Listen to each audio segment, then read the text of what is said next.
ये क्रॉस करना है। दिखाओ दिखाओ, चलो कर दिया, एन लिख दिया। क्रॉस का रखा है, एन का रखा है। स्कोर ये पेन से सही है ना, लाइन से स्कोर कर दो, काट दो।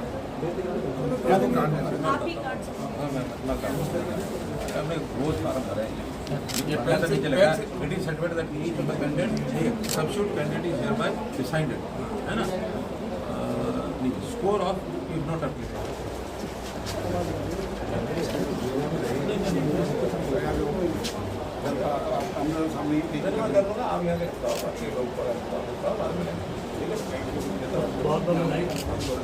है अभी नॉमिनेशन, उसके बाद विड्रॉल, यानी हमारे यहाँ एक स्थान ऐसा था जहाँ एक ही प्रत्याशी ने फार्म भरा था किसी एक सीट के लिए। तो जिस दिन फार्म भर के आखिरी डेट थी उस दिन हमने कहा भी अब इनका रिजल्ट घोषित करो। तो चुनाव आयोग ने कहा कि नहीं अभी नहीं कर सकते। मैंने कहा क्यों, कि विड्रॉल की आखिरी तारीख पर ही क्यों करेंगे। मैंने कहा क्यों, कहले कि अकेले होने के बाद भी विड्रॉ कर जाए तो। विपुल गोयल जी विधायक हैं, नरेंद्र गुप्ता चुनाव लड़ाने के लिए, चुनाव जिताने के लिए उनको जी जान से कोशिश कर रहे हैं। आज सब लोग मंच पर थे, सबने अच्छा किया। तोड़ हो रही है कांग्रेसियों में, और जो उनके दीपक बावरिया वो है प्रभारी, वो एम्स में दाखिल हो गए इस चक्कर में कि उनका विरोध ना झेलना। देखिए अब एम्स में गए या कहाँ गए, लेकिन पर्दे से गायब हो गए हैं। बहुत नेता गायब हो गया, केवल वही नहीं। और जैसे उनकी बंदरबाट हो रही है, अभी तक जो उनकी लिस्टें हैं वो एक सिंपल फार्मूले के आधार पर सिटिंग गेटिंग। अब सिटिंग गेटिंग कोई बड़ा विषय नहीं होता।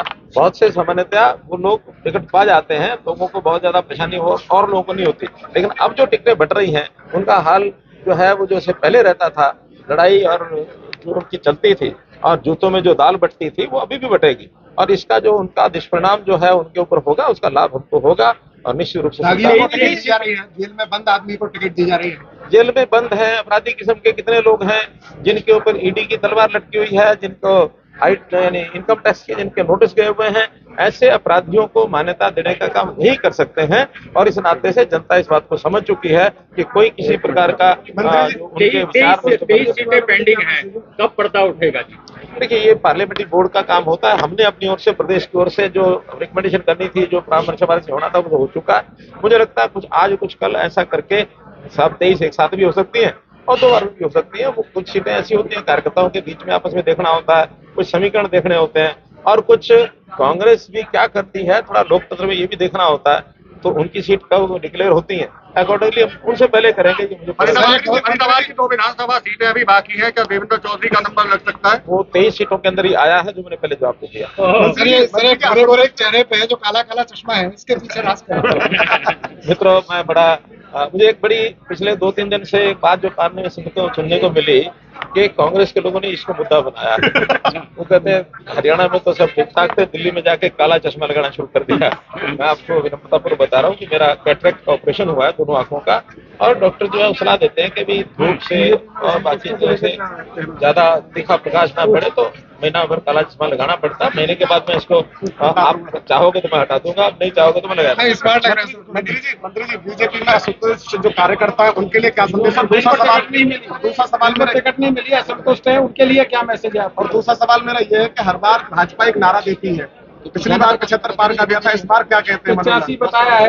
मैंने बताया देखिए इस बार भाजपा हरियाणा में तीसरी बार, ठीक है ना। कांग्रेस वाले जो दावा कर रहे हैं कि सरकार ये बना रहे हैं, इनको क्या संदेश देंगे? सवाल तो पूरा हो जाए। कौन सा बना रहे हैं? कांग्रेस ने दावा कर रही है। मैंने तो कहा दावा तो सब करेंगे, लेकिन मैंने उनको कारण बता दिया आपको सारे स्पष्ट कि वो सरकार नहीं आ रही है। क्या मैसेज?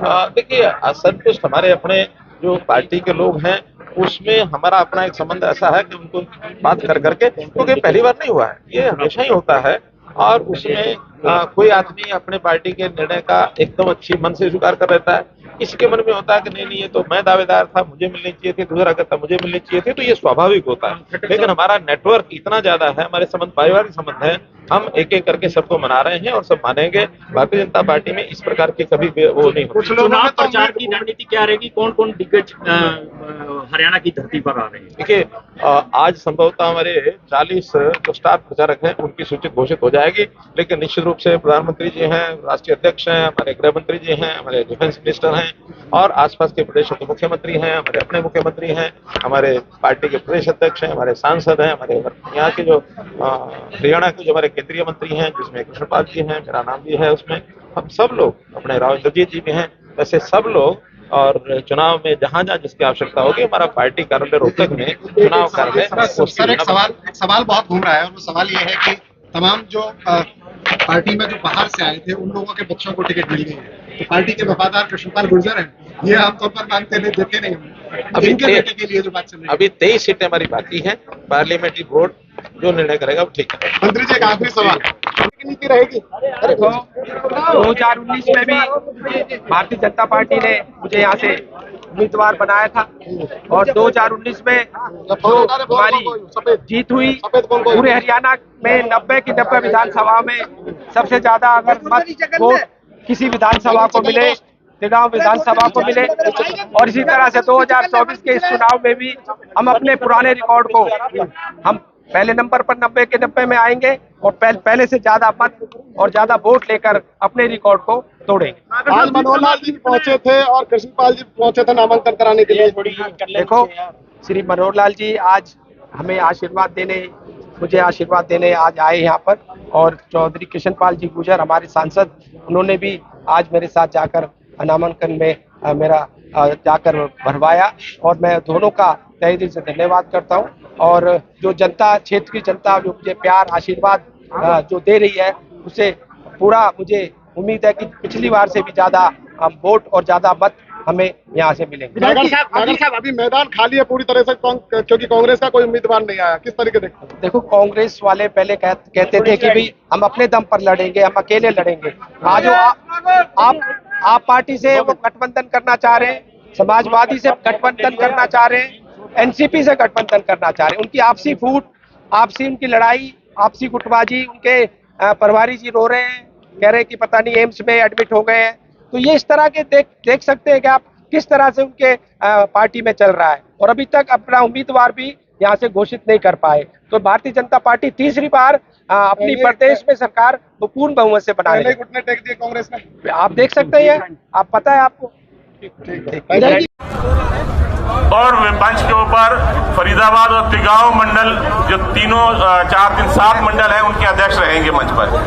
तो जो अन्य साथी हमारे, कृपया सामने बैठकर इस कार्यक्रम की शोभा बढ़ाने। जो हमारे फरीदाबाद के संयोजक और प्रभारी और तिगांव के संयोजक और प्रभारी हैं, वे मंच पर रहें। धन्यवाद। देखिए, हम लोग भारतीय जनता पार्टी के कैडर बेस कार्यकर्ता हैं।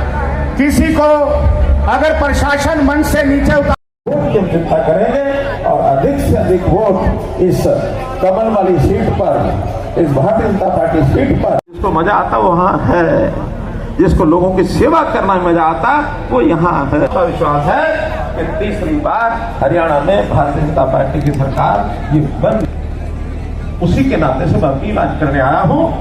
90 के 90 विधानसभाओं में नामांकन होने हैं, 4 दिन का समय बाकी है। अभी तक हमारे 6-7 नामांकन हुए हैं, लेकिन आखिरी दिनों में ज्यादा होगा। लगभग 12-13 स्थानों पर नामांकन है। आपके यहाँ के 2 नामांकन भाई विपुल गोयल और भाई राजेश। जनता पार्टी गाली देके जो आप देती नहीं है, उन्हीं गालियों को अपना नंबर आंक लेते हैं कि हमारा सोशल मीडिया में इतने फॉलो